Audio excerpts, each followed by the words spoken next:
সম্মানিত ভাইরা, এই সূরা নিসার 36 নম্বর আয়াতে আল্লাহর ইবাদতের পরে আল্লাহ মা বাবার প্রতি ইহসান করার জন্য বলেছেন এবং 3 নম্বরে বলেছেন যে আত্মীয়তার নিকট আত্মীয়র হক তোমরা আদায় করো।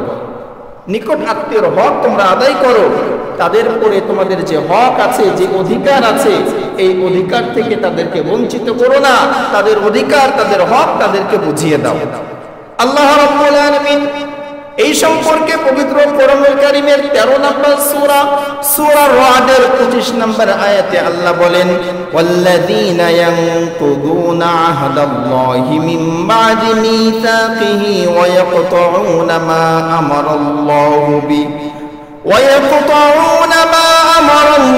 বিহি আন ইউসালা ওয়া ইউফসিদুনা ফিল আরদ উলাইকা লাহুমুল লা'নাতু ওয়া লাহুম সুউদ দার। আল্লাহ রাব্বুল আলামিন এই আয়াতের মধ্যে বলেন, আর যারা আল্লাহর সাথে অঙ্গীকার করার পরে এই অঙ্গীকারকে যারা ভঙ্গ করে, আল্লাহ রাব্বুল আলামিন যে বিষয় সম্পর্ক অটুট রাখার জন্য আল্লাহ নির্দেশ করেছে, এই সম্পর্ককে যারা ছিন্ন করে, এই সকল মানুষের জন্য কিয়ামতের ময়দানে তাদের জন্য থাকার যে ব্যবস্থা করা হবে এটা খুবই মন্দ, খুবই খারাপ। আল্লাহ বললেন যে আমি আল্লাহ যাদের সঙ্গে তোমাদের অঙ্গীকার করেছি যে এদের সঙ্গে ভালো ব্যবহার করবে, আমি আল্লাহ যাদের সঙ্গে তোমাদের সম্পর্ক বজায় রাখতে বলি, আমি চাই যাদের সঙ্গে তোমরা সম্পর্ক বজায় রাখো, তাদের সঙ্গে তোমরা যদি সম্পর্ক ছিন্ন করো তাহলে কিয়ামতের ময়দানে মন্দ জায়গায়, খারাপ জায়গায় তোমাদের অবস্থান হবে, তোমাদের জায়গা হবে। এবং আল্লাহ বলছেন তোমাদের উপরে লানত, আমি আল্লাহর লানত তোমাদের উপরে, অভিশাপ তোমাদের উপরে। তো আল্লাহ রাব্বুল আলামিন এই জায়গাতেও, এই কোরআনের সূরা রা'দের এই আয়াতেও আল্লাহ রাব্বুল আলামিন আত্মীয়তার সম্পর্কের কথা বলেছেন যে আমি চাই যে তোমরা আত্মীয়তার সম্পর্কটা বজায় রাখো, আত্মীয় স্বজনের সঙ্গে তোমরা ভালো ব্যবহার করো।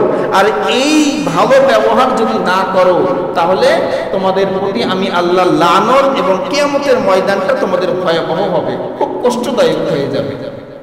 এজন্য আমরা সকলেই আমাদের আত্মীয় স্বজনদের সঙ্গে অবশ্যই ভালো ব্যবহার করব। এই সম্পর্কে নবী করিম সাল্লাল্লাহু আলাইহি ওয়াসাল্লামের হাদিস, বুখারী শরীফের 5984 নম্বর হাদিস, নবী করিম সাল্লাল্লাহু আলাইহি ওয়াসাল্লাম এই হাদিসের মধ্যে বলেন, লা ইয়াদখুলুল জান্নাতা কাতি'।